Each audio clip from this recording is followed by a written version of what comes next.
जय हिंद। इस वीडियो में हम देखेंगे आरआरबी ग्रुप डी के हाल ही में जो एग्ज़ाम संपन्न हो रहे हैं उसमें से सितंबर अक्टूबर यानी सितंबर महीने में मैथ के टॉप 60 क्वेश्चन कौन कौन से बार बार पूछे गए एग्जाम में उनका डिस्कशन करेंगे। और वो भी अपन कॉन्सेप्ट प्लस एमसीक्यू के साथ, यानी कॉन्सेप्ट भी देखेंगे, एमसीक्यू भी देखेंगे। तो जिनका भी एग्जाम है तो बने रहिएगा वीडियो में। पहला क्वेश्चन से स्टार्ट करते हैं। पहला क्वेश्चन यहाँ पे क्या है कि -5/7 की पावर -6 और -5/4 की पावर 4। तो जब कभी आधार क्या होती है, समान होती है। यहाँ पे देखो -5/7 आधार है, यहाँ पे भी -5/7 आधार है। आधार समान होगी तो घात क्या होगी, जुड़ जाएगी। क्या हो जाएगी, जुड़ जाएगी। यहाँ पे घात कितनी है, -6 है, यहाँ पे घात कितनी है, +4 है।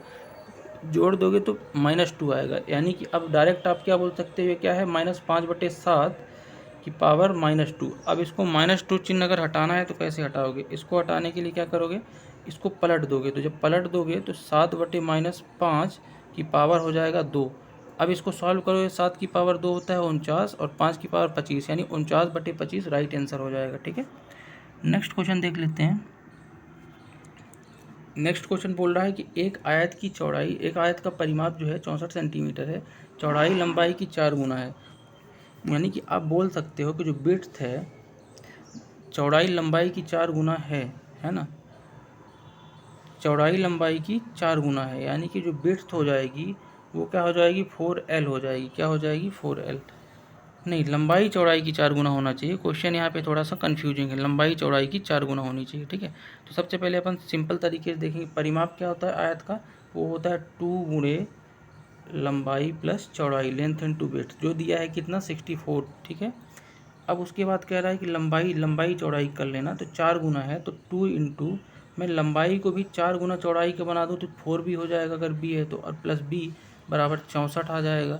अब क्या करोगे, अब 4b और b 5b होता है और गुणे 2 करोगे तो 10b हो जाएगा। और 10b बराबर क्या है, 64 है। तो b बराबर क्या हो जाएगा, 64/10, यानी 6.4 इसका आंसर आ जाएगा। चौड़ाई कितनी हो जाएगी, 6.4। ठीक है, नेक्स्ट क्वेश्चन देखते हैं। नेक्स्ट क्वेश्चन क्या बोल रहा है कि 4 साल पहले ए और बी का अनुपात कितना था, 10:13 था। और वर्तमान में अनुपात क्या है, 4:5 है। तो ए और बी का 3 साल बाद अनुपात, यानी वर्तमान निकाल के +3 कर दो, 3 साल बाद पता चलेगा। सबसे पहले अपन ए और बी का क्या रख लेते हैं, 4 साल पहले का, यानी 4 साल पहले का अनुपात देख लेते हैं। क्या था, 10:13 था। ठीक, अब कह रहा है वर्तमान में अनुपात, तो वर्तमान में अनुपात क्या है, 4:5 है। अब एक चीज़ समझना, अगर अपन वर्तमान में आएंगे तो वर्तमान में आने के लिए 4 वर्ष पहले थे, तो 4 वर्ष जब बाद करोगे तब ना वर्तमान में आओगे। तो कहीं ना कहीं 4 आप क्या रहे हो, बढ़ा रहे हो। क्या कर रहे हो, बढ़ा रहे हो। ठीक, और साथ में पूछा है 3 साल बाद का रेशियो यहाँ पे। ठीक है, तो अपन सबसे पहले क्या करेंगे, दोनों पक्षों को बराबर करने के लिए, यानी कि इनके बीच जितने समय बढ़े उसको बनाने के लिए दोनों पक्षों में 3 का क्या करेंगे, गुणा करेंगे। जब 3 का गुणा करेंगे तो ये हो जाएगा 12 और ये हो जाएगा 15। अगर नया रेशियो वर्तमान की बात करूँ तो क्या मिला अपने को, 12:15 ए बी का। पहले 4 वर्ष पहले 13 था, 10-13 था, 12-15, यानी 13 से 2 बढ़ा, 10 से 12 यानी 2 बढ़ा। तो 2 रेशियो बढ़ रहा है। ठीक है, कितने में से, तो 2 रेशियो जो बढ़ रहा है वो बताना है कितने में से। तो एक सेकंड, जो 2 रेशियो बढ़ रहा है वो 4 साल में बढ़ रहा है, क्योंकि 4 साल आगे अपन बढ़ा रहे हैं कि नहीं बढ़ा रहे हैं। 4 वर्ष पहले थे, वर्तमान में आने के लिए 4 बढ़ाना पड़ेगा तब ना वर्तमान में आओगे। तो 2 रेशियो बढ़ रहा है कितने में, 4 वर्ष के लिए। तो एक रेशियो क्या होगा, 2 वर्ष के लिए आधा। अब 12 रेशियो बताना है वर्तमान के लिए और 15 रेशियो। तो एक रेशियो अगर 2 के बराबर है तो 12 कितना हो जाएगा, 12 दूनी 24 और 15 क्या हो जाएगा, 15 दूनी 30। यानी वर्तमान ए की 24 है और बी की 30 है। अब पूछा क्या है, अब पूछा क्या था यहाँ पे कि 3 साल बाद। तो ए की 3 साल बाद क्या हो जाएगी, 24 3 27 हो जाएगी। अब बी की बात करूँ 3 साल बाद तो 30 3 33 हो जाएगी। ठीक है, आई होप आप समझ पाए होंगे। स्पीड थोड़ा हम तेज़ रखेंगे क्योंकि क्वेश्चन जो है लगभग 50 से 60 क्वेश्चन है। ठीक है, नेक्स्ट क्वेश्चन है यहाँ पे 25:15 और प्रोपोर्शन 15/x है। तो x की वैल्यू कैसे करोगे, बटे में लिख लो। 25/15 बराबर 15/x। अब x को पक्षांतर कर दो तो इधर जाएगा, इधर। तो ये क्या हो जाएगा, x बराबर, अब 15 और ये 15 इधर आएगा तो गुणे 15 और ये 25 नीचे आ जाएगा। तो ये आ जाएगा नीचे कहाँ, यहाँ। तो 25। मम्मी का फोन देंगे। ठीक, तो जब आप इसको सॉल्व करोगे तो क्या होगा, 5×3 = 15, 5×5 = 25, 5×1 = 5, 5×3 = 15, यानी x बराबर क्या आ गया, 9। क्या आ जाएगा, 9। ठीक है, चलिए नेक्स्ट क्वेश्चन देख लेते हैं। नेक्स्ट क्वेश्चन क्या बोल रहा है, 220 किलोमीटर, 250 किलोमीटर तथा 140 किलोमीटर की दूरी क्रमशः 11 kilometre per hour, 5 kilometre per hour और 7 किलोमीटर पर आवर की चाल से चलती है, तो औसत चाल बताओ। तो ऐसे क्वेश्चनों में जब बहुत सारी चालें और उसका दूरी दी हो तो डायरेक्ट एक फार्मूला होता है। फार्मूला क्या होता है, औसत चाल, यानी औसत चाल AS बराबर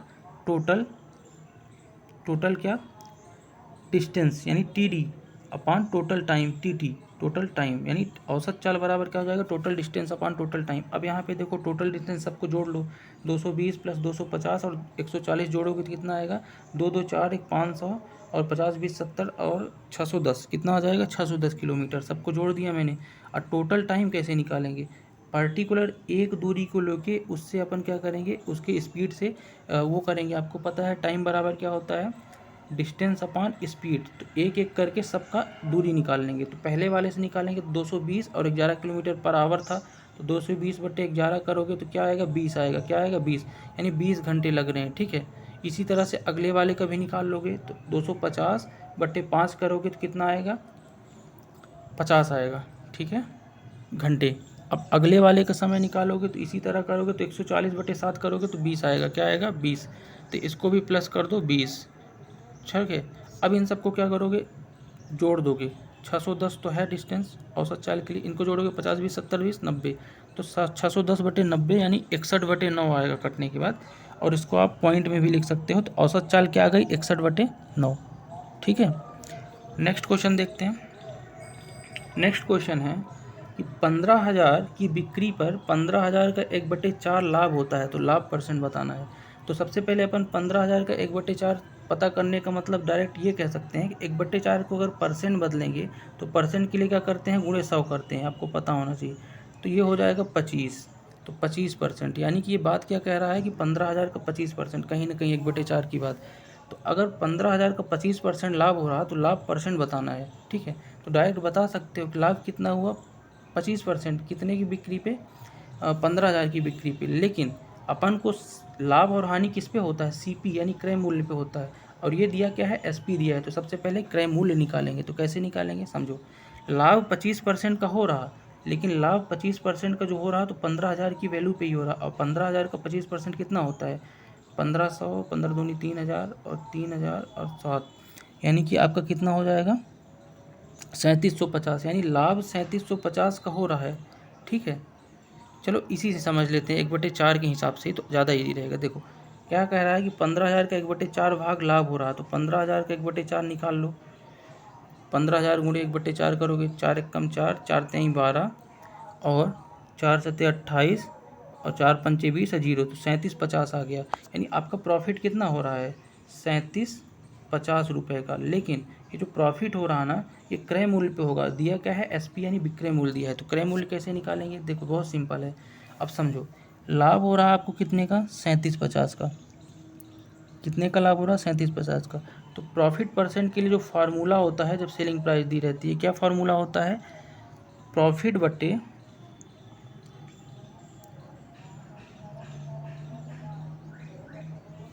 CP इंटू 100। अब इसके लिए अपन CP निकालेंगे। तो CP कितना हो जाएगा, इसको मिटा रहा हूँ, आगे लिखूँगा। ठीक है, CP कितना हो जाएगा, तो CP जो हो जाएगा, देखो अगर लाभ अपन घटा देंगे तो CP पता चलेगा, क्योंकि अपन ने प्रॉफिट कितना निकाला था, प्रॉफिट अपन निकाला था 3750। अब SP में अगर मैं क्या कर देता हूँ, SP में घटा देता हूँ SP माइनस प्रॉफिट को, तो क्या मिल जाएगा, CP। तो 15,000 में जब मैं घटा दूंगा 3750 लाभ को, तो अपने को CP मिलेगा। और वो CP कितना होगा, वो होगा आपका 11,250। घटा के देख लेना, 11,250। अब फार्मूला क्या होता है, लाभ कितने का था, 3750 का, कितने में से, CP में से, यहीं पे लिख दे रहा हूँ। तो 11,250 में और गुणे 100 कर दोगे तो आपका क्या मिल जाएगा, लाभ परसेंट। इसको सॉल्व करना गुणे 100 करके, अगर नहीं बनेगा तो मैं बताऊंगा। अभी मैं इसका आंसर बोल देता हूँ डायरेक्ट, 1/3 होगा, यानी 33.33%। ठीक है, नेक्स्ट देखते हैं। नेक्स्ट क्या बोल रहा है, बहुत इंपॉर्टेंट क्वेश्चन है नेक्स्ट, कि 61 और 100 के बीच दूसरी सबसे छोटी आभाज्य संख्या तथा दूसरी सब बड़ी आभाज्य संख्या का योग बताओ। यानी कि 61 और 100 के बीच दूसरी सबसे छोटी अभाज्य संख्या और दूसरी सबसे बड़ी अभाज्य संख्या। अभाज्य संख्या क्या होती है? वो संख्या जो एक से और स्वयं से, इसके अलावा किसी और से न कटे, जैसे कि 2, 3, 5, 7, इस तरह की संख्याएं क्या होती हैं? अभाज्य संख्या, जो एक से और स्वयं से कटती है, बाकी किसी से नहीं कटती। अब समझते हैं। तो 61 से लेके 61 से लेके 100 की बात कर रहा है, तो 61 के बीच में देखेंगे तो दूसरी सबसे छोटी पहले देख लेते हैं। तो 62 तो नहीं होगी अभाज्य। 63 किसका होता है बताना ज़रा? 63 भी होता है। 9 सत्ते 63 यानी 67 आपकी अभाज्य संख्या मिल जाएगी। ठीक है, ठीक। यानी कि दूसरी 61 तो पहली हो गई, दूसरी 67 मिल गई अभाज्य संख्या, यही सबसे छोटी बताना था। अगर मैं सबसे बड़ी की बात करूं तो 100 तक की बात कर रहा, तो सबसे जो वो होगा, तो पहली जो आपको मिलेगी वो 97 में मिलेगी। नहीं नहीं नहीं, 97 तो है, 19 का होता है। यानी पहली आपकी क्या मिलेगी 100 के बाद? 93 किसी से डिवाइड होता है क्या? हाँ, 31 से होता है। 92, 94, 95, 96, नहीं 89, यानी 89 होगा। 89, 90, 91, 92, 93, 94, 95, 96, 97, 98, 99, यानी कि 89 पहली हो जाएगी सबसे बड़ी इधर से। और फिर दूसरी की बात करें तो 89 के बाद क्या होगा भाई? 71 आएगी। क्या आएगी? 71, है ना। 71 से अलावा कोई है क्या? 88, 87, 87 किससे डिवाइड होता है? 87 हो जाएगा। 87 तो किसी से आई थिंक नहीं होता है। ठीक है, तो यहाँ पे देख लेना है एक बार। तो ये जो 67 है और 87 के बीच जो डिफरेंस है वही आपको बताना था। ठीक है, ठीक। तो इस क्वेश्चन को प्राइम नंबर एक बार और आप चेक कर लेना। ठीक है, अच्छे से। नेक्स्ट देखते हैं। नेक्स्ट क्वेश्चन आपका जो आया था, ये आया था आपका किससे? ट्रिग्नोमेट्री से। क्या था? Sine square alpha plus 3 cross square alpha बराबर 2 है, तो कॉसेक अल्फा की वैल्यू निकालना था। तो कॉसेक अल्फा निकालने के लिए सबसे पहले अल्फा की वैल्यू पता करना पड़ेगा, तब ना उसमें रखेंगे। तो अल्फा की वैल्यू इससे कैसे पता करेंगे, आइए देखते हैं कैसे पता करेंगे। देखो, sine square alpha plus 3 cos square alpha है। ठीक है, तो इसको क्या लिख सकते हो आप? इसको आपको पता है कि कॉस स्क्वायर अल्फा बराबर होता है या कॉस स्क्वायर थीटा बराबर 1 माइनस साइन स्क्वायर थीटा, तो इसको ऐसे भी लिख सकते हो, sine square alpha plus 3 minus 3 sine square alpha, ये भी लिख सकते हो, क्योंकि कॉस स्क्वायर अल्फा बराबर होता है 1 माइनस साइन स्क्वायर अल्फा, और 3 गुणे में 3 गुणा कर दिया। ये अपने साथ ले लीजिए। अब इसको जब सॉल्व करेंगे तो ये बराबर किसके लिखा है? 2 के। ठीक है, तो साइन स्क्वायर अल्फा और -3 साइन स्क्वायर अल्फा जब कट जाएगा तो कितना बचेगा? -2 साइन स्क्वायर अल्फा, और +3 इधर है तो ये जाएगा उधर, तो क्या हो जाएगा? माइनस का 1/2 बन जाएगा। ठीक है, अब 2 है तो 2 को उधर ले जाओगे। ठीक, 2 को इधर ले जाओगे तो क्या हो जाएगा? ये नीचे चला जाएगा। ठीक है, देखते हैं, एक सेकंड। अच्छा, ये एक देगा केवल। हाँ, 2 को उधर ले गए, जब 2 को उधर ले गए तो साइन स्क्वायर अल्फा बराबर क्या बचा? 1/2 हो जाएगा, क्योंकि माइनस माइनस से कट जाएगा। अब साइन स्क्वायर अल्फा बराबर 1/2 अगर आ गया, मिटा रहा हूँ। ठीक है, साइन स्क्वायर अल्फा बराबर 1/2 आ गया, तो साइन अल्फा निकालोगे, यानी इसका स्क्वायर रूट कर दोगे, तो 1/, क्या हो जाएगा? ये √2 हो जाएगा। यानी कि अल्फ़ा की वैल्यू क्या आ गई? अगर मैं बात करूं साइन थीटा में किस में 1/√2 होता है, तो आप बोल सकते हो कि साइन 45 की वैल्यू होती है 1/√2, यानी अल्फ़ा बराबर क्या आ गया? 45 आ गया। अब रखना किस में था? ये कॉसेक अल्फ़ा में। तो कॉसेक अल्फ़ा कर देंगे तो क्या हो जाएगा? कॉसेक अल्फ़ा करेंगे यानी कि कॉसेक 45 डिग्री की वैल्यू, तो कॉसेक 45 डिग्री की वैल्यू क्या हो जाएगी? √2 हो जाएगी। क्या हो जाएगी? √2। रख के देख लेना। ठीक है, चलो नेक्स्ट क्वेश्चन बहुत ही इंपॉर्टेंट है, इसको देखिएगा, बहुत ही सिंपल भी है। ठीक है, 216 की पावर 2/x है बराबर 36 है, तो x की वैल्यू निकालो। सबसे पहले बराबर कर लेंगे, तो 216 की पावर 2/x है। 36 को मैं क्या लिख सकता हूँ? 36 को मैं क्या लिख सकता हूँ भाई? 36 को मैं लिख सकता हूँ 6 की पावर 2। अब यहाँ पे देखोगे तो 2 से 2 क्या होगा? कट जाएगा। ठीक, 2 से 2 क्या होगा? कट जाएगा। इसको मैं क्या लिख सकता हूँ? इसको मैं लिख सकता था, एक सेकंड, इसको मैं डायरेक्ट अगर चाहता तो लिख सकता था, एक मिटा देता हूँ, फिर से बताता हूँ। देखो, इसको लिख सकता हूँ 6×36 का 216 यानी 6 की पावर 3 बटे 2/x। इसको 6 की पावर 2 लिख सकता हूँ, 2 से 2 ये कटेगा, ठीक। अब बचेगा क्या, 2 से जो जब कटेगा तो ये 3 × x हो जाएगा, यानी 6 की पावर क्या आ जाएगा, 3/x बराबर 6 आ जाएगा, ठीक है। ठीक, 6 की पावर 3/x बराबर ये 1 हो जाएगा, नहीं 6 ही हो जाएगा, यानी 6 की पावर 1 हो जाएगा। फिर इसको जब देखेंगे दोनों आधार बराबर हैं, आधार बराबर हैं तो तुलना कर सकते हैं, 3/x बराबर क्या 1। अब इधर से x इधर ले आएंगे तो x बराबर क्या मिल जाएगा 3। थोड़ा जल्दी मैं बता रहा हूँ क्योंकि क्वेश्चन बहुत ज़्यादा हैं और ये कॉन्सेप्चुअल के साथ साथ आपको क्वेश्चन भी कवर करने हैं। आई होप आप समझ पाए होगा, ठीक। नेक्स्ट देखते हैं, नेक्स्ट क्वेश्चन क्या बोल रहा है, x बराबर दिया है 3/7 का स्क्वायर भागे 9/7 की पावर 0, तो x की पावर -2 निकालना है। क्या करना है, x की पावर -2 निकालना है। कैसे करोगे समझो। सबसे पहले अपन क्या करते हैं, x बराबर जो दिया है उसको लिख लेते हैं। तो 3/7 है तो 3 का स्क्वायर होगा तो 9, 7 का स्क्वायर 49 हो जाएगा, और भागे में कितना है, भागे में कितना है 9 की पावर 7। तो किसी भी पावर अगर 0 होती है तो आंसर हमेशा 1 होता है। अब भागे हो चाहे गुणा, लेकिन एक गुणा कर देंगे, भाग 1/1 होगा तब भी गुणा हो सकता है, ठीक है, कोई मतलब ही नहीं है। तो इसकी जो वैल्यू है, ये जो है वैल्यू किसकी है, x की है, किसकी है, x की। तो x की वैल्यू क्या आ गई, 9/49 आ गई। अब बताना किसकी वैल्यू है, x की पावर -2 की बताना है। तो x की पावर -2 को आप क्या लिख सकते हो, 1/x² भी लिख सकते हो, यानी x दिया है और 1/x² की वैल्यू बताना है। तो कैसे बता सकते हो, 1/9/49 को 9/49 नीचे लिख दो, ठीक है, बटे करके, और इसका क्या हो जाएगा, इसका हो जाएगा स्क्वायर, क्या हो जाएगा स्क्वायर, ठीक है, क्योंकि 1/x² निकालना है x की -2 करके। तो ये जब इसको सॉल्व करोगे तो ये आपको देगा 1 बटे में रहेगा। अब बटे में है तो ऊपर कर सकते हो, कैसे, देखो 9 का हो जाएगा 81 और 49 का हो जाएगा स्क्वायर 2401। इसको ऊपर ले जाओगे तो उल्टा हो जाएगा, क्योंकि 1 बटे है तो 24 से 1 बटे 79। तो इसका आंसर क्या हो जाएगा, एक बार फिर लिख देता हूँ। निकालना क्या था अपने को, 1/x² निकालना था। तो कैसे निकालेंगे, 1/9 की पावर 2 बटे क्या था 49 की पावर 2, यही ना। तो अब इसको जब सॉल्व करोगे तो 81/2401 आएगा, लेकिन ऊपर ले जाओगे तो उल्टा हो जाएगा 2401/81। तो राइट आंसर हो जाएगा 2401/81।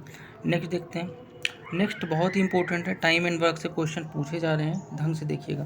क्या कह रहा है, ए जो है किसी काम को 21 दिन में करता है तथा ए और बी मिलकर किसी काम को 18 दिन में करते हैं, उसी काम को, ठीक है। तो ए बी सी यानी तीनों मिलकर 14 दिन में कर सकते हैं। तो ए और सी का काम कितने दिन में करेंगे, निकाल लेते हैं। ए की बात कर रहा है, ए कितने दिन में करता है, 25 दिन में। ए प्लस बी मिलकर कितने दिन में करते हैं, 18 दिन। बात करूं अगर ए बी सी तीनों मिल के, तो ए बी सी अगर तीनों मिल जाएंगे तो कितने दिन में, 14 दिन में। सबसे पहले इन तीनों का एलसीएम निकाल लो, उसको बोल दोगे टोटल वर्क यानी टोटल काम। तो एलसीएम कैसे निकालोगे, तो 25, 18, 14 का एलसीएम क्या होगा भाई, बताइए। 25, 18, 14 का एलसीएम होगा 126, क्या होगा 126। 126 एलसीएम आ गया। अब सबका अलग अलग क्या निकाल लो, इफिशियंसी। तो एक ही अकेले इफिशियंसी क्या होगी, जब 126/25 करोगे तो कितना आएगा, 126/25 करोगे तो आएगा कितना, जो भी आएगा,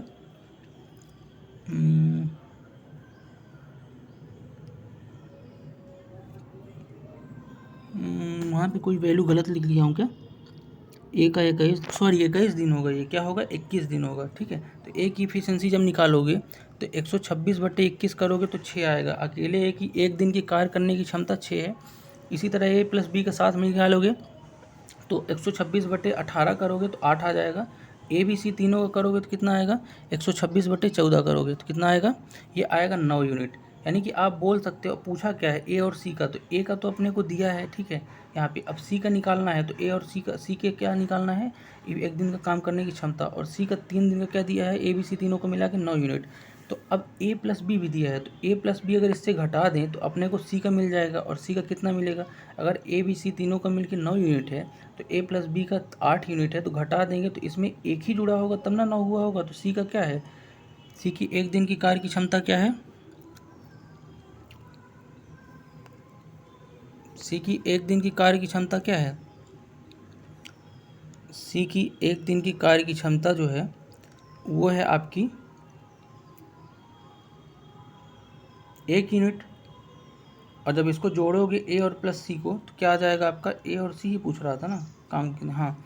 तो जब जोड़ोगे इसको तो ये आपका आ जाएगा कितना, 6 1 7 यानी 126/7 होना चाहिए। 126/7 होना चाहिए, यानी कि 18 दिन में ये दोनों मिलके करेंगे। ठीक है, चलो नेक्स्ट क्वेश्चन देखते हैं। नेक्स्ट क्वेश्चन आपका यहाँ पे है कि एक बहुभुज का आंतरिक कोण 144 डिग्री है, तो बहुभुज में भुजाओं की संख्या ज्ञात कीजिए। आंतरिक कोण दिया है, कितना दिया है, 144 डिग्री। तो बहुभुज के लिए सबसे पहले आंतरिक कोण यानी अंदर का दिया है, अब बाहरी निकालना है यानी एक्सटर्नल कोण निकालना है। तो एक्सटर्नल कोण हमेशा 180 से आंतरिक कोण को घटा दें तो वो आता है। तो 180 से 144 घटाओगे तो 36 क्या आ जाएगा आपका, आंतरिक कोण आ जाएगा। अब फॉर्मूला क्या होता है संख्या निकालने का, n बराबर बहुभुजों की संख्या क्या होता है, 360 बटे जो एक्सटर्नल कोण है, एक्सटर्नल कोण कितना है, 36 आया है, 36 कर दो तो टोटल बहुभुज कितने आ जाएंगे, 36 दाम यानी 10 आ गए, बहुभुज कितने आ गए, 10 आ गए। ठीक है, नेक्स्ट क्वेश्चन क्या कह रहा है आपका, नेक्स्ट क्वेश्चन बोल रहा है कि एक ये जो है 1.6 क्वेश्चन शायद लिखा है 16। ठीक है, यहाँ से क्वेश्चन शुरू होता है। क्रय मूल्य 480 तथा लाभ प्रतिशत 10 है, यदि छूट 34% है तो अंकित मूल्य ज्ञात कीजिए। ठीक है, सीपी कितना दिया है, सीपी दिया है 480, लाभ प्रतिशत ये कितना दिया है, प्रॉफिट परसेंट 10 दिया है, 10%, छूट कितना है यानी डिस्काउंट कितना है, 34। और डिस्काउंट हमेशा किस पे होता है, एमपी पे होता है। ठीक है, बताना क्या है, एमपी बताना है यानी अंकित मूल्य बताना है। अब देखो अंकित मूल्य बताने के लिए सीपी दिया है और प्रॉफिट परसेंट हो रहा है 10%, यानी कि सीपी में यानी कि आप क्रय मूल्य में जब प्रॉफिट परसेंट लाभ को जोड़ देंगे तो आपको क्या मिलेगा, सेलिंग प्राइस मिलेगी। तो निकाल लेते हैं क्या हो जाएगी सेलिंग प्राइस, सेलिंग प्राइस हो जाएगी 480 का 10% होता है कितना, 48, यानी कि 480 में 48 जब आप जोड़ दोगे तो आपको क्या मिल जाएगा, क्या मिल जाएगा, मिल जाएगा एसपी। तो 480 में जब 48 जोड़ोगे तो कितना आएगा, आएगा 528। तो यानी एसपी क्या मिल गया, 528। अब कह रहा है कि सेलिंग प्राइस इतने में तो बेच रहा है, लेकिन 34 जो है डिस्काउंट भी दे रहा और 34% में डिस्काउंट दे रहा। यानी कि अगर मैं 100% कोई एमपी है, कोई वैल्यू है जिसमें रेट लिखा है और उसको बेच रहा हूँ 128 में 34% छूट देंगे, तो कहीं ना कहीं अपने आप में ये जो सेलिंग प्राइस है ये 34% 100 में से कम कर देंगे, उसकी वैल्यू है। तो 100 में से जब 64 कम करेंगे तो 66, यानी कि अपने आप में किसकी वैल्यू है, 66% की वैल्यू है एमपी के हिसाब से। अगर ये 66% की वैल्यू है तो एमपी के लिए 100% की वैल्यू निकालेंगे। मिटा देता हूँ और ढंग से बताता हूँ। ठीक है, ये इधर लिख देता हूँ, रुको। अब यहाँ पे बोला है कि अगर 66% वैल्यू है 528 की तो 100% निकालना है, तो क्या करोगे, 1% पहले निकाल लोगे और गुणे 100 कर दोगे तो 500, एक सेकेंड क्या लिखूँ, 528/66 और गुणे 100 कर दोगे तो क्या आ जाएगा आपका, एमपी आ जाएगा। अब इसको सॉल्व करके देख लेना, 528/66 गुणे 100 तो कितना आएगा, ये आएगा 800, कितना आएगा 800। ठीक है, ये आएगा 800, तो 800 क्या हो जाएगा आपका, अंकित मूल्य हो जाएगा। नेक्स्ट बहुत ही इजी क्वेश्चन है कि 0.25 और 0.36 का एचसीएफ बताना है। तो कभी भी इस तरह के क्वेश्चन आए पॉइंट वाले तो कैसे करेंगे, सबसे पहले आप इसको 24/100 लिख सकते हो, इसको लिख सकते हो 36/100। अब फॉर्मूला क्या होता है एचसीएफ का, कि ऊपर ऊपर का जो है उसका एचसीएफ निकालेंगे और नीचे वालों का एलसीएम निकालेंगे। ठीक है, ठीक। तो जब इसको आप सॉल्व करोगे तो 24/36 का एचसीएफ क्या आएगा, 12 आएगा, यानी कि महत्तम समापन, और ये आपका 100 आएगा एलसीएम। तो 12/100 हो जाता है 0.12। तो इसका जो राइट आंसर होगा एचसीएफ का 0.12 आएगा फाइनल। ठीक है, बारिश हो रही है मेरे तरफ। नेक्स्ट क्वेश्चन देखते हैं। एक संख्या दूसरी संख्या से 4 अधिक है, कितनी अधिक है, 4 अधिक। एक सेकंड, बारिश हो रही है, मैं थोड़ा गेट बंद कर दूँ।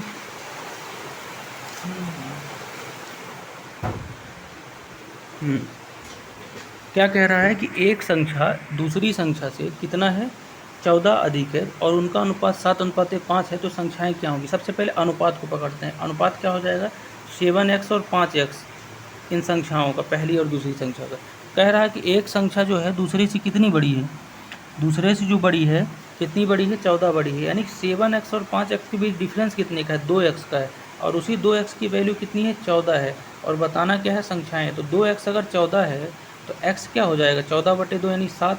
अब x बराबर अगर 7 आ गया तो x की वैल्यू कहाँ रख दूँ, 7x और 5x में। तो 7x में लगूंगा तो 35 दे जाएगा ये, और ये दे जाएगा 25, यानी सॉरी ये दे देगा 7 7 49 दे देगा ये, और ये 35 दे देगा। यानी x की वैल्यू 7 रख देना है इन दोनों में, ठीक है। नेक्स्ट क्वेश्चन देखते हैं। नेक्स्ट क्वेश्चन क्या बोल रहा है, एक घनाभ की भुजाओं का अनुपात 1:2:5 है और उसका क्षेत्रफल 66 है, तो आयतन घनाभ का आयतन बताइए।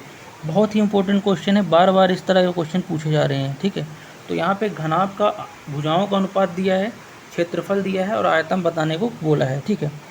आपको पता है इनको मैं रेशियो को क्या लिख सकता हूँ, इनको लिख सकता हूँ x 2x और 5x। भुजाओं का रेशियो ये है, मान लो थोड़ी देर के लिए, ठीक। अगर मैं सबसे पहले बात करता हूँ घनाभ के क्षेत्रफल की, तो घनाभ का क्षेत्रफल क्या होता है, घनाभ का क्षेत्रफल होता है LBH, यानी कि लंबाई गुणे चौड़ाई गुणे ऊंचाई, ये होता है। अब ये मैं क्यों कर रहा हूँ, क्योंकि अपने पास क्षेत्रफल दिया है, उसी से अपन LBH यानी x 2x और 5x की वैल्यू निकालेंगे। तो LBH बराबर क्या हो जाता है, दिया कितना है अपने पास 6664 दिया है, ठीक है।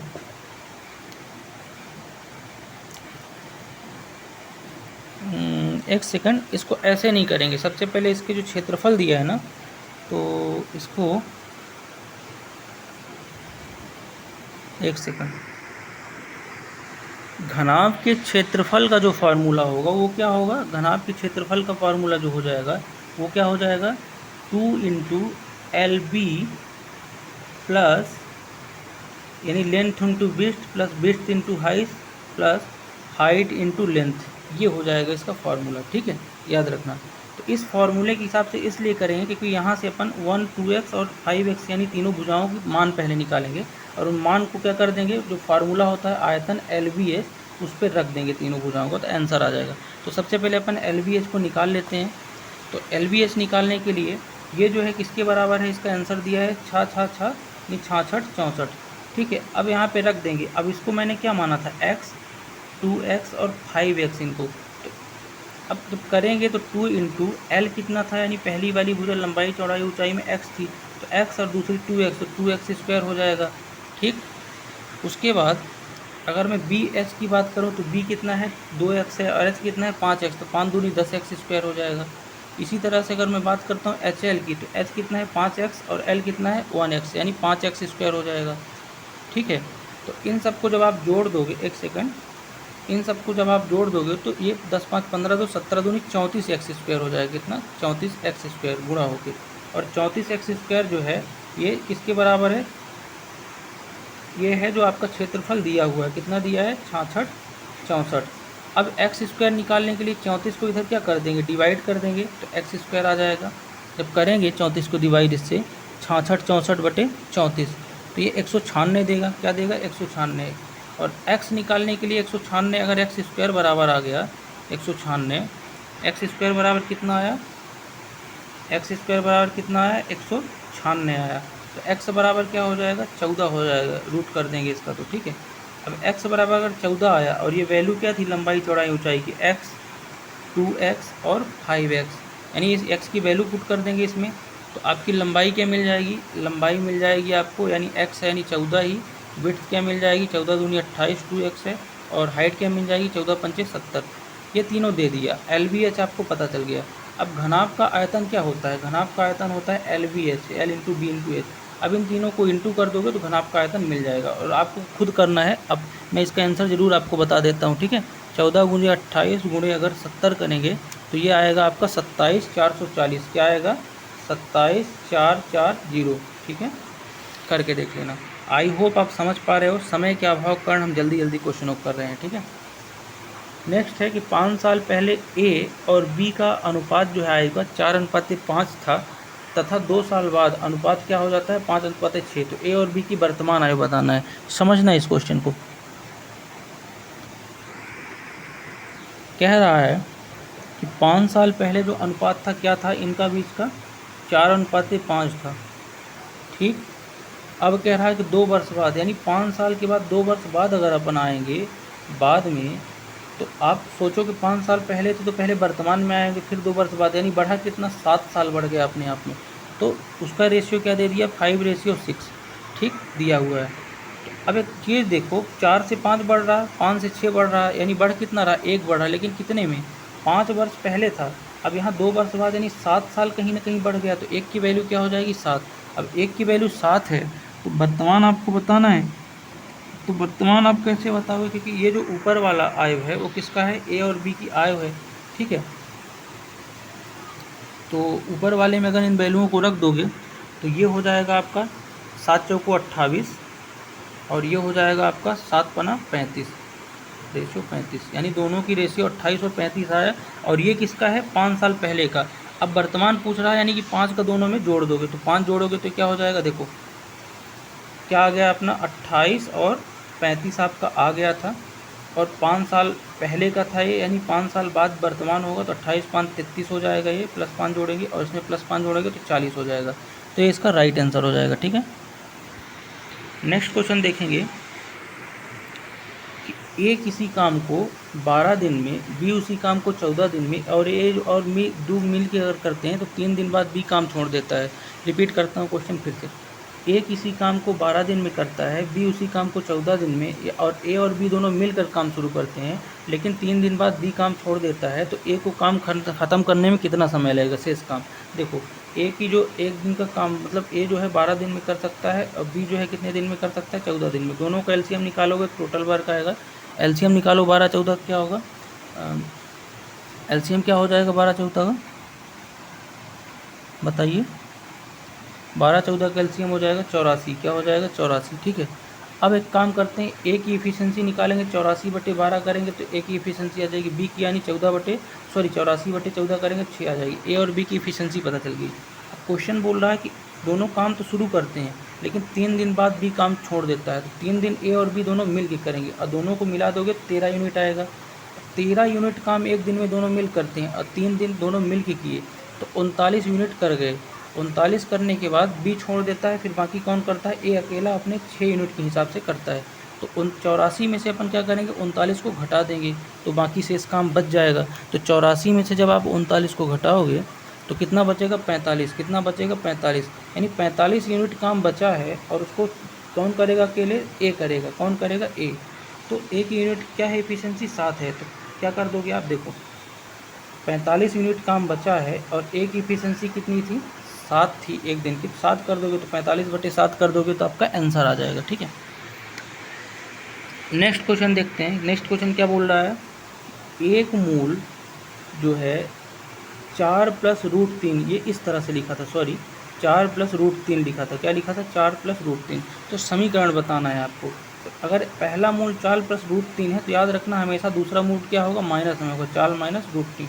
अब समीकरण बताना है, समीकरण क्या होता है, समीकरण निकालने के लिए एक फार्मूला होता है, कैसे आप समीकरण निकालेंगे। ठीक है, उसको देख लेते हैं।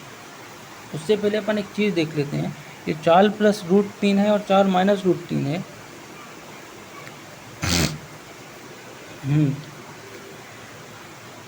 तो यहाँ से अगर अल्फ़ा और बीटा की बात करूँ तो अल्फ़ा बीटा आपने दिया है। अब मूलों का योग अगर मैं अल्फ़ा की बात करता हूँ तो क्या हो जाएगा, 4 + √3 और बीटा 4 - √3। अब समीकरण कैसे बनेगा ये समझो, अल्फ़ा प्लस बीटा अगर निकालोगे तो इन दोनों को जोड़ोगे तो 8 आएगा, और -3 कट जाएगा। एक बार ढंग से लिख देता हूँ, देखो पहला रूट क्या था, 4 + √3, दूसरा रूट क्या था, 4 - √3।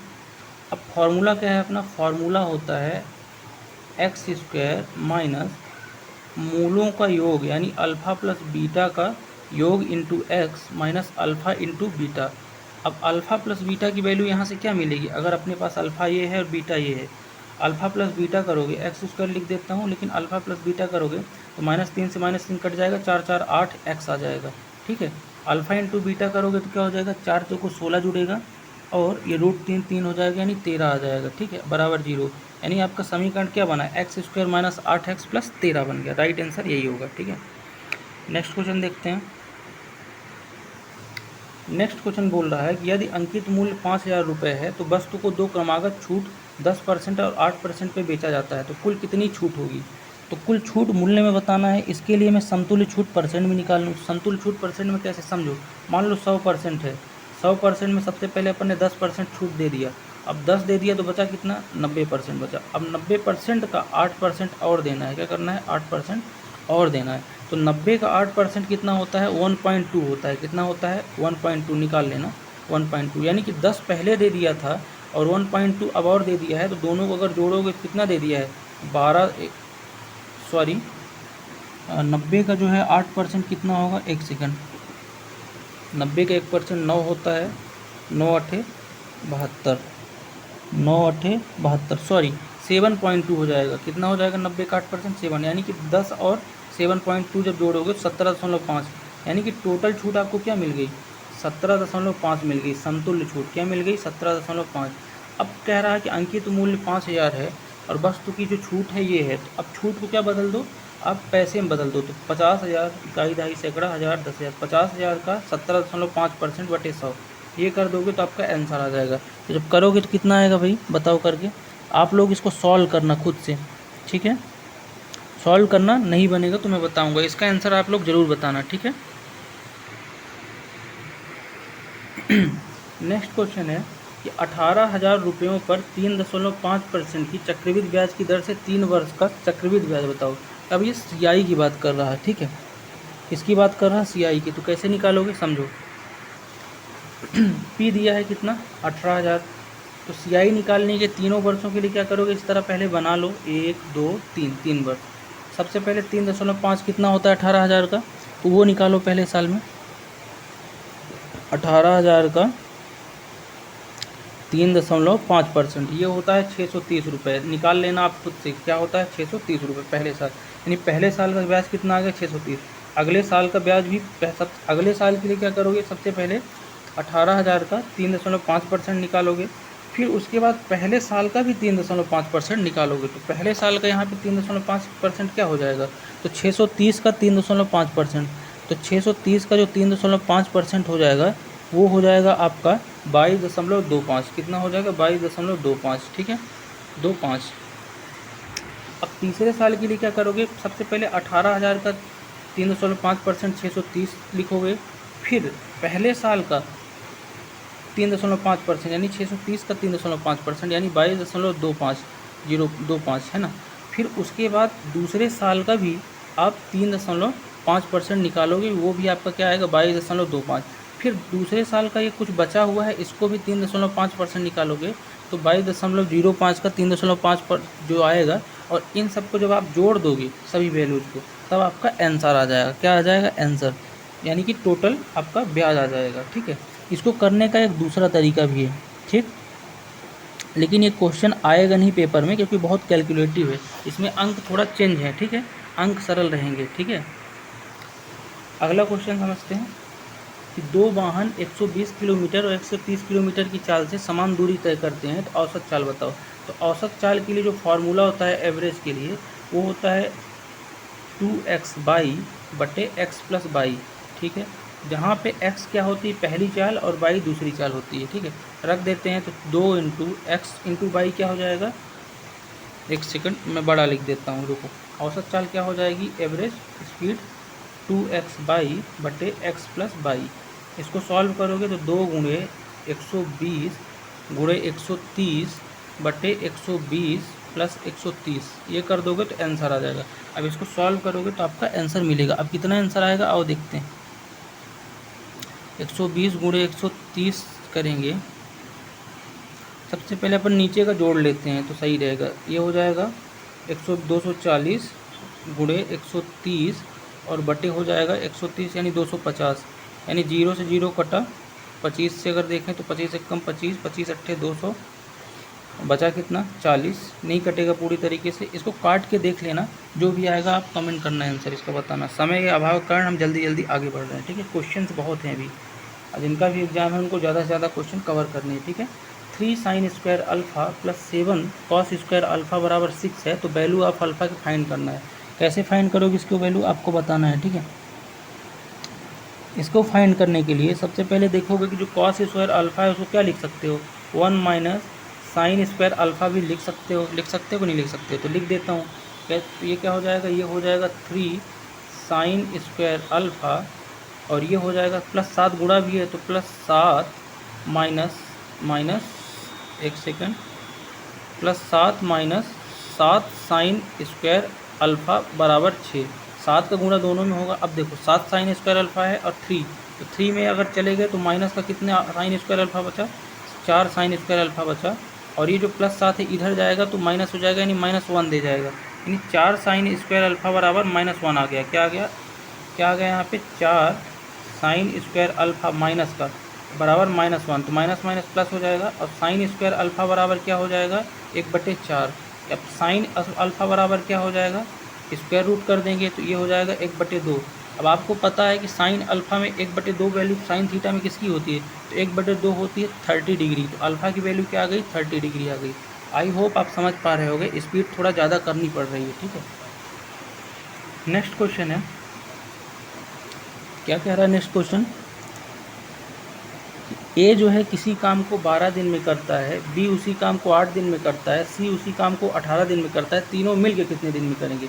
ए जो है 12 दिन, बी जो है 8 दिन, सी जो है 18 दिन, तीनों का एलसीएम निकालोगे वो होगा टोटल वर्क। एलसीएम कितना आएगा, 12, 8, 18 का, तो 12, 8, 18 का एलसीएम आ जाएगा 72, यानी 72 यूनिट टोटल काम है। कितना है, 72 यूनिट, ठीक है। अब 72 यूनिट काम है तो इफ़िशिएंसी निकाल लोगी तो ए की 6 हो जाएगी, 72/12 कर दोगे, ये 9 हो जाएगी, बी की, सी की क्या हो जाएगी, 4 हो जाएगी। अब तीनों को जोड़ दो, तीनों इफ़िशिएंसी, क्योंकि तीनों साथ मिल के काम करेंगे। 9 6 15 4 19, तीनों का साथ में ए बी सी क्या आ गई, 19। काम कितना है, 72 है, तो 19/72 कर दोगे, सॉरी 72/19 कर दोगे, तो तीनों एक साथ मिल के जो काम कर रहे हैं वो कितने दिन में ख़त्म कर रहे हैं, वो आ जाएगा 72/19, ठीक है। नेक्स्ट क्वेश्चन है, दो भाइयों की आयु का अंतर 14 वर्ष है, 3 वर्ष बाद बड़े भाई की आय छोटे भाई की आय से 3 गुना हो जाती है, तो बड़े भाई की आय ज्ञात कीजिए। बहुत ध्यान से इस क्वेश्चन को समझना। क्या कह रहा है कि दोनों भाइयों की आय को अंतर जो है कितने, 14 वर्ष है। तो एक चीज़ हमेशा नोट रखना, चाहे कितने भी बड़े हो जाएं वो अंतर हमेशा 14 साल का बना ही रहेगा। अगर कोई हमारे पैदा होने के 14 साल बाद पैदा हो रहा है तो कितने भी गुना हो जाएं हम, लेकिन 14 साल का अंतर हमेशा बना ही रहेगा। ये कॉन्सेप्ट है, ठीक है। इस कॉन्सेप्ट अगर आगे बढ़ेंगे तो कह रहा है कि 3 वर्ष बाद बड़े भाई की आय छोटे भाई की आयु की 3 गुना हो जाती है। कितनी हो जाती है, 3 गुना। कितने वर्ष बाद 3 गुना होती है, कितने वर्ष बाद 3 गुना होती है, जो होती है आपकी 3 वर्ष बाद। अब 3 गुना के लिए मान लो बड़ा भाई 3 है तो छोटा भाई कितना होगा, 1 होगा, ठीक। एक सेकंड, तो ये कह रहा है कि अगर बड़े आयु के 14 वर्ष का अंतर है तो आप ये बोल सकते हो कि अगर छोटा वाला भाई 4 साल का होगा तो ये बड़ा वाला भाई 18 साल का होगा, 14 वर्ष बड़ा होगा, जिनका रेशियो 3/a है, 3 गुना हो जाती है, यानी 3/a है। और ये कब होती है, 3 वर्ष बाद होती है। तो दोनों में 3 3 जोड़ दोगे तो 4 में 3 जोड़ोगे 7 होगा, 18 में 3 जोड़ोगे। एक बार ढंग से समझाता हूँ इसको बढ़ा के। सबसे पहले क्या कर रहा है, इनकी आयु का योग क्या है, 14 वर्ष अंतर है, तो 18 मान लो अगर बड़े वाले की, छोटे वाले की क्या होगी, 4 वर्ष होगी, तब ना अंतर 14 को होगा। अब कह रहा है कि 3 वर्ष बाद इनकी आयु क्या हो जा रही है, 3 गुना, यानी कि अगर ये 3 गुना है और ये कितना है, 1 गुना हो जाएगा छोटा भाई।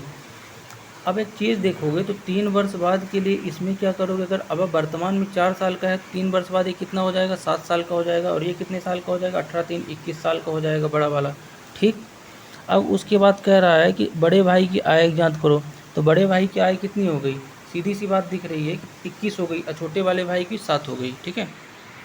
नेक्स्ट क्वेश्चन देखते हैं। नेक्स्ट क्वेश्चन है कि if the root of equation -3 2 तो फाइंड द इक्वेशन। इस क्वेश्चन करने का सिंपल तरीका है, रूट क्या है, -3 है और 2 है। जब कभी भी रूट -3 और 2 आए आपकी इस तरह से, तो आप क्या कर सकते हो, डायरेक्ट क्वेश्चन को सॉल्व कर सकते हो। कैसे कर सकते हो, देखो समझो। फॉर्मूला क्या होता है, x square minus alpha plus beta into x plus alpha into beta. तो अब अल्फ़ा प्लस बीटा की वैल्यू क्या हो जाएगी, -3 + 2 है, तो अगर -3 और +2 करोगे तो माइनस का 1 आएगा, अल्फ़ा ये है और बीटा ये है, तो और प्लस अल्फा इंटू बीटा करोगे तो 3 दूनी 6, लेकिन माइनस का हो जाएगा, चिन्ह माइनस का है, बराबर 0। अब देखो तो ये हो जाएगा एक्स स्क्वायर, ये हो जाएगा माइनस माइनस प्लस, यानी प्लस एक्स हो जाएगा ये, और ये हो जाएगा -6 बराबर 0। तो x square plus x minus 6 बराबर 0 आपका आंसर आ जाएगा। नेक्स्ट क्वेश्चन देखते हैं। एक आयत की लंबाई 20 सेंटीमीटर है, चौड़ाई 8 सेंटीमीटर है। अगर लंबाई 25 सेंटीमीटर तक बढ़ाया जाए तो आयत में कोई परिवर्तन नहीं होता है। इस क्वेश्चन में थोड़ा सा कंफ्यूजिंग है। आयतन की जगह क्षेत्रफल लिख लेना। क्या लिख लेना? क्षेत्रफल। आयतन थोड़ी ना होता है इसमें, क्षेत्रफल। ठीक है, समझो क्या कह रहा है कि एक आयत की लंबाई 20 सेंटीमीटर, चौड़ाई 8 सेंटीमीटर है। अगर लंबाई 25 सेंटीमीटर तक बढ़ाया जाए तो क्षेत्रफल में कोई परिवर्तन नहीं होता है। तो चौड़ाई ज्ञात कीजिए। कैसे करेंगे? सबसे पहले आपको पता है आयत का क्षेत्रफल क्या होता है, लेंथ इंटू विड्थ, यानी कि 20 अट्ठे 160 हो जाएगा पहले वाला क्षेत्रफल। अब दूसरे वाला क्षेत्रफल 25 सेंटीमीटर लंबाई यानी एल को बढ़ाने पे, तो एल अगर बढ़ेगा यानी 25 बढ़ा दूँ तो 25 कर देता हूँ, ठीक है, बराबर करके। और ये कि क्या हो जाएगा, और विड्थ तो बढ़ी नहीं तो बी वही रह जाएगी। अब यहाँ से बी की वैल्यू निकालना था, तो बी क्या हो जाएगा, 160/25, इधर पक्षांतर होगा। अब जब इसको सॉल्व करोगे 160/25 को तो कितना आएगा, 6.4 आएगा, यानी कि बी की वैल्यू क्या हो जाएगी, 6.4। आई होप आप समझ पाए होंगे। नेक्स्ट क्वेश्चन है कि 84,000 दर है, यानी मूलधन 84,000 है, दर 6% है, तो 3 साल का चक्रवृद्धि ब्याज। वही क्वेश्चन है, पहले साल का, दूसरे साल का, तीसरे साल का चक्रवृद्धि ब्याज निकालना है। 6%, यानी 84,000 का 6% क्या होगा, 84,000 का 6% क्या होगा, ये होगा 50-40, 50-40, यानी तीनों साल 50-40 तो ऊपर होगा ही होगा। ठीक, उसके बाद क्या होगा, जब दूसरे साल में जाओगे तो पहले साल का भी 6% निकलेगा, इसका भी 6% निकाल लेना, 50-40 का भी। फिर उसके बाद जब आगे जाओगे तो तीसरे साल में भी पहले का और फिर दूसरे का भी 6% निकालोगे, और सबको जब जोड़ दोगे तो आपको टोटल ब्याज पता चल जाएगा। ठीक है, तो इस तरह से करना है, करना नहीं बनेगा तो अपन बताएंगे। ठीक है, रूट एक्स, ये क्वेश्चन ऐसे कुछ लिखा था, रूट x/13 बराबर 0.03 है। तो x की वैल्यू निकालना था, इसमें क्या निकालना था, x की वैल्यू। ठीक है, एक सेकंड,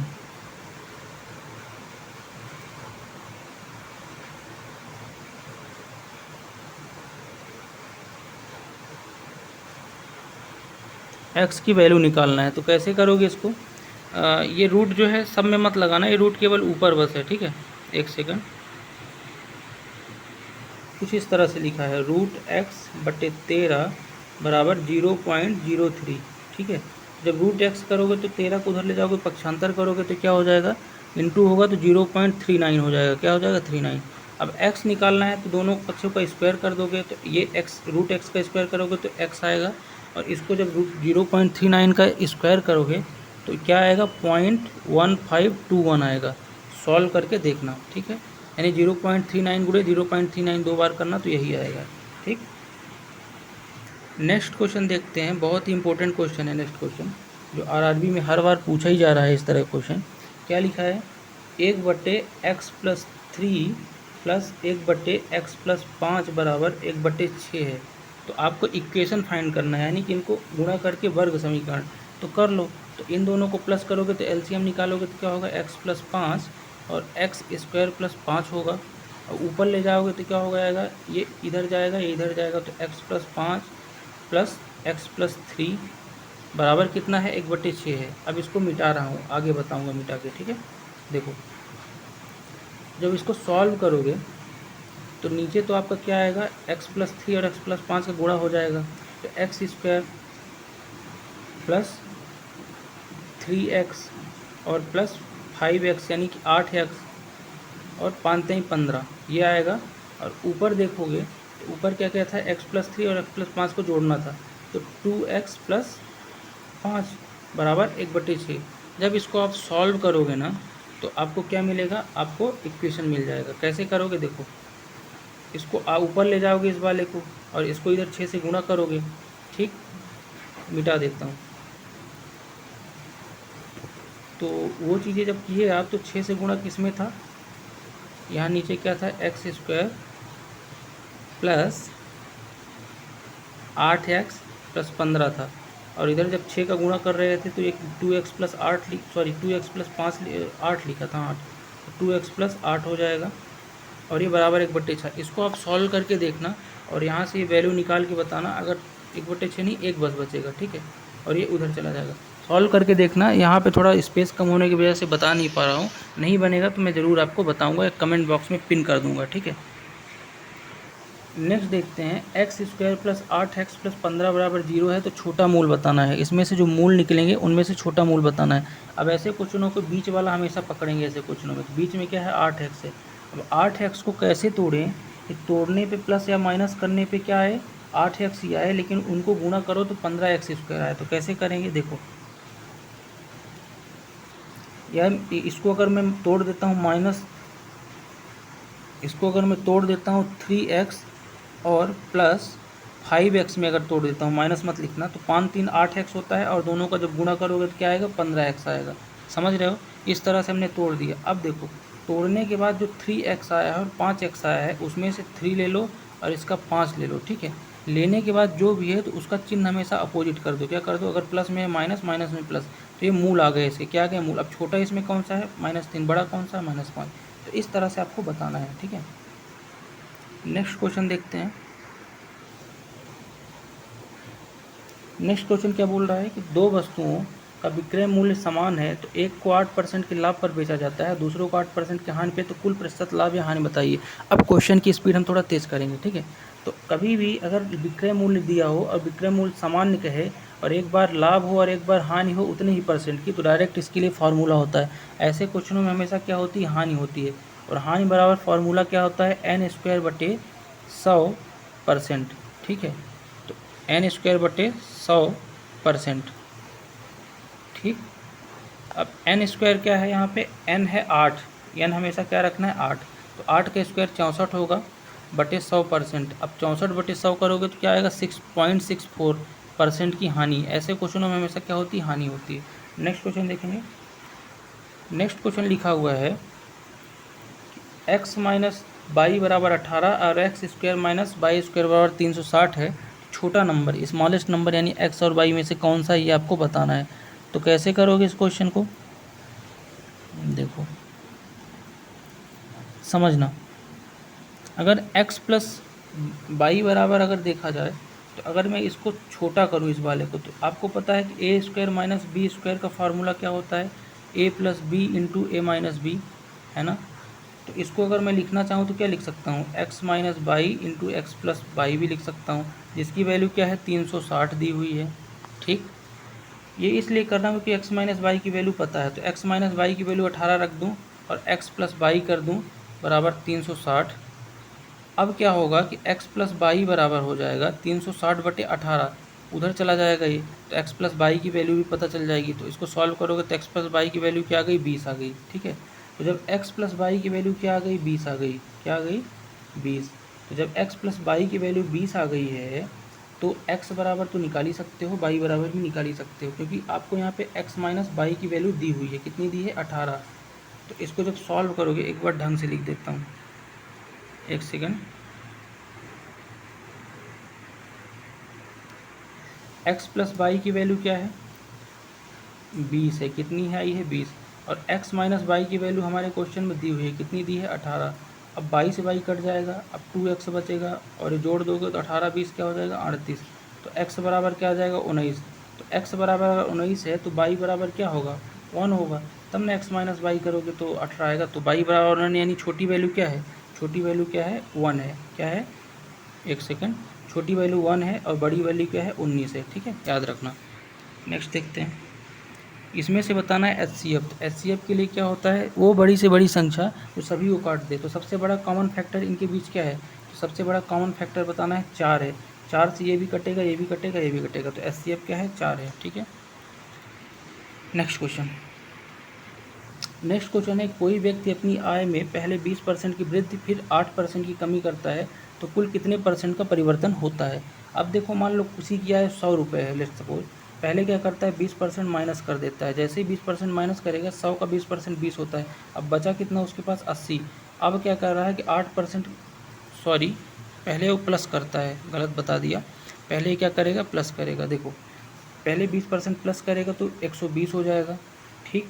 फिर क्या करता है, 8% कमी कर देता है, यानी अब 120 है टोटल। अब उसमें 8 कमी करेगा, यानी 120 का 8%। तो 120 का 8% क्या होगा, 120 का 8% मतलब 8/100, यानी 0 0 कटा, ये कटेगा 2 चौको 8, 2 पंचे 10, यानी कि 12 चौको 48/5। 48/5% जो आएगा ना, वही आपका क्या हो जाएगा, आंसर हो जाएगा, ठीक है।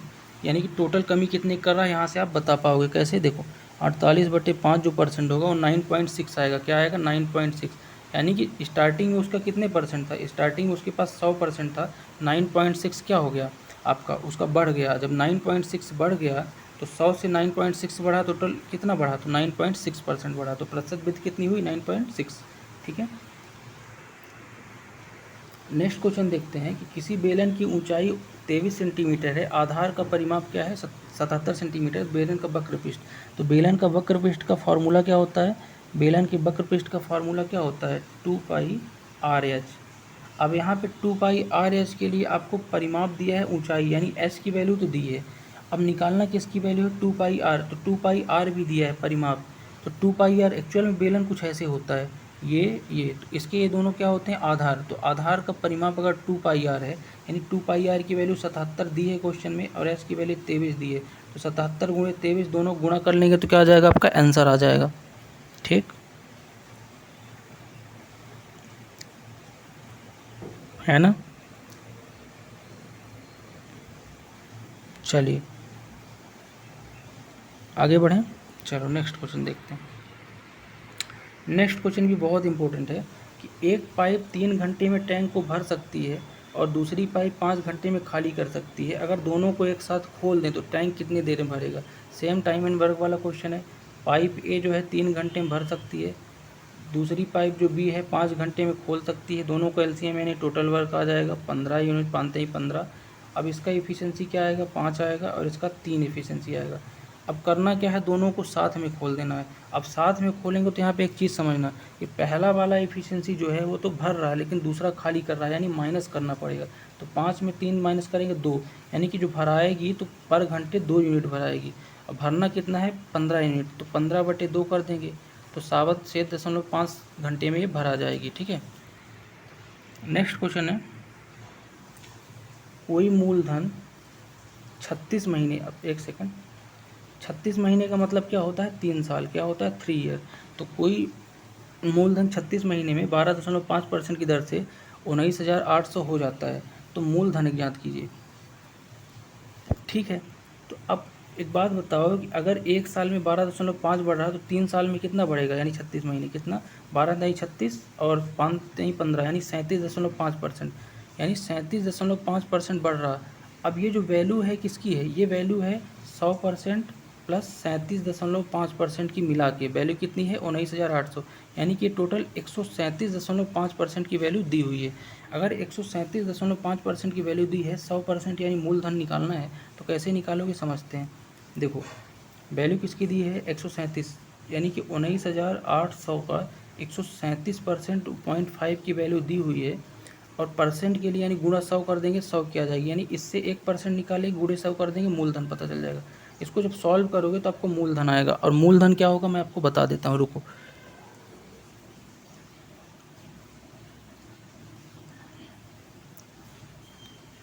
ये होगा 14,400, क्या होगा, 14,400, ठीक है। सॉरी 14,000 नहीं 14,440 होगा, क्या होगा, 14,440। आप सॉल्व करना, नहीं बनेगा तो बताऊंगा, ठीक है, ठीक। चलो नेक्स्ट देखते हैं। इसका गलत बोल दिया है, इसका 14,400 नहीं, 14 ये होगा 14,400, ठीक है। करना सॉल्व, नहीं बनेगा तो कोई दिक्कत नहीं है, अपन बताएंगे। कॉन्सेप्ट मेन आपको पकड़ना है, ठीक है। यहाँ पे कैलकुलेशन तो आपकी खुद की होनी चाहिए।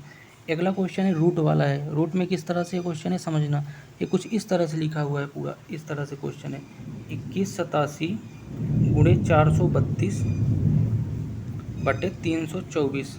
सॉल्व करना है इसको, कैसे करोगे। अब सबसे पहले नीचे का रूट निकाल लेते हैं। 324 किसका होता है, 18 का, 324 का स्क्वायर रूट 18 होता है। ऊपर वाले क्या करोगे, सॉल्व करोगे। सॉल्व कैसे करोगे, छोटा छोटा बना के। तो इसको छोटा छोटा जब बनाओगे तो इसको तोड़ लोगे। कैसे टूटेगा? 3 गुणे 729 ये टूट जाएगा, और ये जो टूटेगा अगला वाला 2 गुणे 216 में टूटेगा। अब आपको यहाँ से क्या करना है, फैक्टर बना के बाहर निकाल लेना है रूट से, और आपको सिंप्लीफाई कर देना है, सॉल्व आपको करना है, ठीक है। नेक्स्ट क्वेश्चन देखते हैं, कुछ ही क्वेश्चन और बचे हुए हैं। वस्तु का विक्रय मूल्य ज्ञात कीजिए। यदि अंकित मूल्य 40 रुपये है, यानी कि 4240 रुपये अगर अंकित मूल्य है, तो 12% की छूट दी जाती है। छूट किस पे दी जाती है? अंकित मूल्य में। अगर 12% की छूट देते हैं तो अंकित मूल्य जो है, यानी कि आप निकाल लोगे यहाँ से, तो 4240 का 12% निकाल लो, छूट निकल आएगी 12/100 करके, 0 0 कटा, 2 छक्के 12, 2 पंचे 10। यानी कि इसको जब सॉल्व करोगे, यहाँ पे वैल्यूज़ जो है इस तरह की वैल्यूज़ नहीं आएगी। कॉन्सेप्ट समझो, वैल्यूज़ में थोड़ा मिसमैच हो जाता है एग्जैक्ट क्वेश्चन आने में। तो ये 500 क्या आएगा, एक सेकेंड, क्या है, 424 गुणे 6/5, ये आएगा 508.5। कितना आएगा? 508.5। अब 508.5 क्या है? वो है एसपी। क्या है? एसपी। अब एसपी ही निकालना था आपको, तो आप बता सकते हो डायरेक्ट एसपी ये है, ठीक है। यानी क्या करना था आपको, 4240 का 12% निकाल देना था, वही एसपी हो जाता, ठीक है। नेक्स्ट अगला क्वेश्चन है कि 45 मिनट और 1 मिनट से अनुपात क्या होगा। तो अनुपात बताना है। तो 45 मिनट और 1 दिन कह रहा, तो 45 मिनट ये रेशियो मैंने लिख दिया। अब 1 दिन का मतलब क्या होता है? एक दिन में कितने घंटे होते हैं भाई? एक दिन में होते हैं 24 घंटे। और मिनट कितने होते हैं एक घंटे में? 60, यानी 24 गुणे 60 कर दोगे। अब रेशियो बताना है तो रेशियो बता दो, काट दो। ये कट जाएगा किससे? 5×9 = 45 से। ये कट जाएगा 12, 5 बार हम 60 से। अब ये 3 त्रिकाई 9, 3 8 24, 3 1 कम 3, 3 चौको 12, यानी ये क्या आ गया? 1:32 आ गया। क्या आ गया? 1:32, ठीक। नेक्स्ट क्वेश्चन देखते हैं। तो 3 गोले की त्रिज्या क्या है? 3 सेंटीमीटर, 4 सेंटीमीटर, 5 सेंटीमीटर। इन्हें पिघलाकर एक बड़ा गोला बनाया जाता है। तो गोले का आयतन बताना है। अब गोले का आयतन क्या होता है, आप पहले ये बताओ। गोले का आयतन क्या होता है? 4/3 पाई आर क्यूब। क्या होता है? 4/3 पाई आर क्यूब। अब छोटे छोटे गोले दिया है, तो क्यों ना मैं सभी गोलों को अगर मैं जोड़ दूंगा, तीनों त्रिज्याओं का अलग अलग, तो एक बड़ा गोला बन जाएगा कि नहीं बन जाएगा? तो मैं 4/3 पाई आर जो है सब में कॉमन आएगा, pi r cube, sorry r cube नहीं आएगा, 4/3 पाई कॉमन आएगा सब में। और जो R1 R2 R3 तीनों गोलों की अलग अलग त्रिज्याएं हैं, उनको मैं कॉमन लिख देता हूँ अंदर, ठीक है।